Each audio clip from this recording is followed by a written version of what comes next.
Unang pagbasa. Pagbasa mula sa aklat ng Henesis. Noong mga araw na iyon, napakita ang Panginoon kay Abraham sa Mamre, sa may sagradong mga punong kahoy. Nooy kainitan ng araw at nakaupo siya sa pintuan ng kanyang tolda. Walang ano-ano'y may nakita siyang 3 lalaking nakatayo. Patakbo siyang sumalubong. Yumukod ng halos sayad sa lupa ang mukha at sinabi, "Mga Ginoo, kung inyong mamarapatin, magtuloy po kayo sa amin.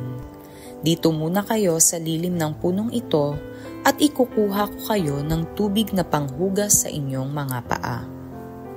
Magpapahanda tuloy ako ng pagkain para manauli ang lakas ninyo bago kayo magpatuloy sa inyong paglalakbay. Ikinagagalak ko kayong paglingkuran habang naririto kayo sa amin." Sila'y tumugon, "Salamat, ikaw ang masusunod." Si Abraham ay nagdudumaling pumasok sa tolda at sinabi kay Sarah, "Madali ka, kumuha ka ng 30 librang harina at gumawa ka ng tinapay." Pumili naman siya ng isang matabang guya sa kulungan at ipinaluto sa isang alipin. Kumuha rin siya ng keso at sariwang gatas at inihain sa mga panauhin kasama ang nilutong karne. Hindi siya lumalayo sa tabi ng mga panauhin habang sila'y kumakain. Samantalang sila'y kumakain, tinanong nila si Abraham, "Nasaan ang asawa mong si Sarah?" "Nandoon po sa tolda," tugon naman nito.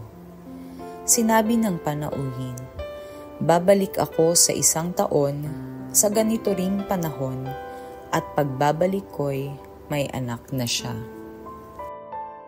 Ang salita ng Diyos. Salamat sa Diyos. Salmong tugunan. Sino kayang tatanggapin sa templo ng poon natin? Yaong mga masunuri na sa iyo'y nakikinig at ang laging ginagawa'y naaayon sa matuwid. Kung mangusap ay totoo sa lahat at bawat saglit, yaong gawang paniniray, hindi niya naiisip. Sino kayang tatanggapin sa templo ng poon natin? Kailanman siya'y tapat makisama sa kapwa. Sa kanyang kaibigay wala siyang maling gawa. Hindi siya nagkakalat ng di tunay na balita at itinatampok niya ang matapat sa lumikha. Sino kayang tatanggapin sa templo ng poon natin? Hindi siya humihingi ng patubos sa pautang at kahit na anong gawi, hindi siya masuhulan upang yaong walang salay patawan ng kasalanan. Ang ganitong mga tao'y mag-aani ng tagumpay. Sino kayang tatanggapin sa templo ng poon natin? Ikalawang pagbasa. Pagbasa mula sa sulat ni Apostol San Pablo sa mga taga-Kolosas.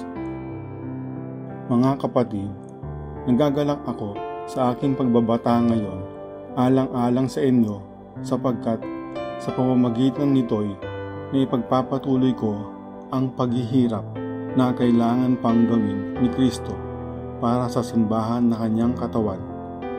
Ako'y naging lingkod nito nang hirangin ako ng Diyos upang ipahayag sa inyo ang kanyang salita. Hinirang niya ako upang lubusang ihayag sa inyo ang hiwaga na mahabang panahong nalihim sa maraming salit-saling lahi.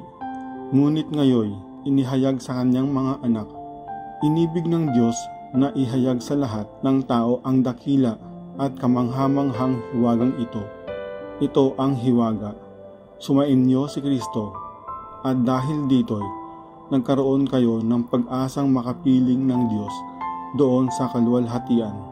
Iyan ang dahilan kung bakit namin ipinangangaral si Kristo.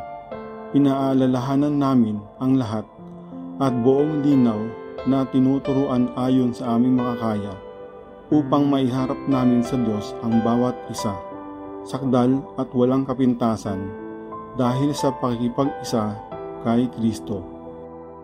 Ang salita ng Diyos. Salamat sa Diyos.